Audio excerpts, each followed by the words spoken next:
आकाशवाणी इम्फाल नयनी देवी ने पाव पाजरी।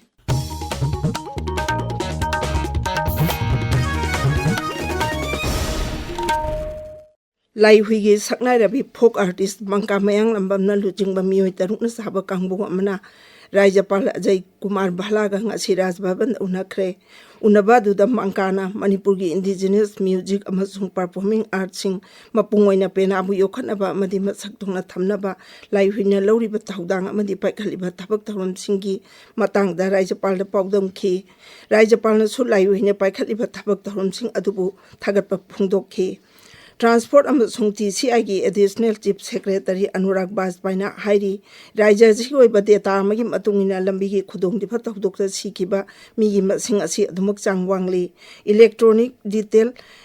Accident report cashless treatment of road accident victim scheme लिसिंग कुनमंगा अमसुंग compensation to victims of hit and run motor vehicle accident scheme की मतंगदा नोंगमगी ओइबा राज्य थाके वर्कशॉप अमंगसी इम्फाल ईस्ट जिला की टॉप दुसरादा लेबा IDTR सिदा पांगथोखरे थौरम अदुदा श्री बाजपाईना मकाताना हाई लंबी खुदोंथिबा थौदोक अमदि रोड सेफ्टी की मतंगदा राज्य सि मियामदा निंगथिना खंगनबा हाइबसी यामना मरु ओय रिम्स की साइकेट्रिक डिपार्टमेंट की प्रोफेसर डॉक्टर RK लेनिन हाइरी पुंगनिंग वाखल की अनाबा सिजु कनाना जो अक्जिन लौरुदे अदुबु लाइना सि मतंगदा निंगथिना खंगबा आइबसी यामना तंगाई पते पुंगनिंग वाखल की अनाबा सि याउद्रबदि नुंगाइबा पुंची महिंग अमदा शांति लेनि हिंगबा ngamgani हकजाक सादेल अमदि योगन चिंगबा तौदुना हकजांग फना थमनबा होनबगुम पुंगनिंग वाखल फना थमनबा मतम चुपगी ओइना पॉजिटिव ओइना खनबा इकाई खनबगी अफबा वाखलो लेबा अमसुंग वाखल अमसुंग पुंगनिंग दा फावरकबा अवा नुंगाइगी इथिल खुदुम चनबा ngamnaba honabana पुंगनिंग वाखलगी अनाबदि ngakthokba ngamgani इम्फाल ईस्ट जिला के अंड्रोपुलिस स्टेशन कोनबा यारिपुक लाई मनाइदा लेबा असेम इंद्र कौवा मियोय अमगी युमदा सकंगदबसिंगना हैंड ग्रेनेड अमा थमजिलमले हाइरी अखोइगी थौबाल पौमिना हाई हैंड ग्रेनेड अदुंगा से यु पुंग 8 लोम ताबदा असेम इंद्र गे मिमदा खामदुना लेबा कार अमगी मखादा लेरमबदगी इमुंगी मियोय सिंगना थेंगनारखिबनी ग्रेनेड अदुंगा से यु पुंग 9 लोम ताबदा अंड्रोपुलिस स्टेशन की कांगबो अमा लाक्तुना लौखतखरे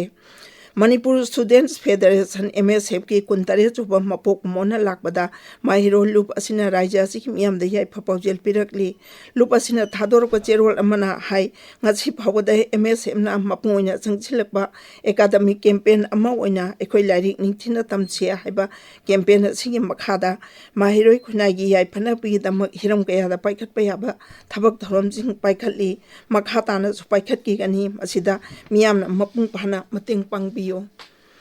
पोलियो की सब नेशनल इम्यूनाइजेशन की सरुक अमा ओइना ngasi मखाताना हेल्थ वर्कर्स सिंग युमथोंग चंगदुना पोकपदगी चही मंगा फावगी मनुंगदा लेबा अंगांग सिंगदा पोलियो हिदाक पिथकबे थबक चथरी अंगांग सिंगदा पोलियो हिदाक पिथकपगी थबक असि अहेंग फाव चथगनी कैंपेन असिदा राज्य असि पुना अंगांग लाख 3,13,7 चातुक हुमफुद्रा माथोइदा पोलियो की हिदाक पिथकनबा पांदम थमली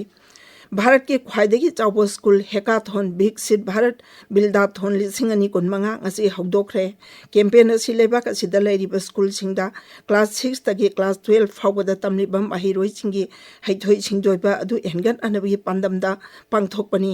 thauram asina mahiroi singi pukning thawgatuna hiram mari atmanirbhar bharat swadeshi local for vocal amasung smridha bharat haibasida mahiroi singbu school ge thakta class 3 gi lamda hena khanganaba pandam thamli शिक्षा मंत्रालयना अटल innovation mission अमसुंग NITI Aayog का खुसमना दुना छिलिबा थौरम असि लेबाक जिनबा थुंगबदा official portal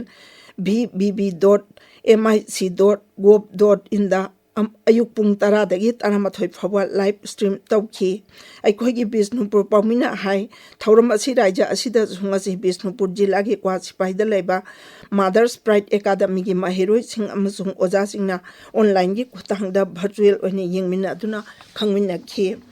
road transport अमसुंग highways की मंत्री नितिन गडकरी ना पुदुचेरी दा लुपा कोटी 2,000 रोंगी नेशनल हाईवे प्रोजेक्ट अहुंगी जटा हुनख्रे श्री गडकरी ना जटा उनके प्रोजेक्ट सिंग अदुदा नेशनल हाईवे 19 दा लेन मरी लेगदबा पुदुचेरी दगी पुंदियान कुपाम फावा किलोमीटर 19 सांगबा लुपा कोटी 2,959 चंगना सेंगदब लंबी यावरी पाउ लेजरे।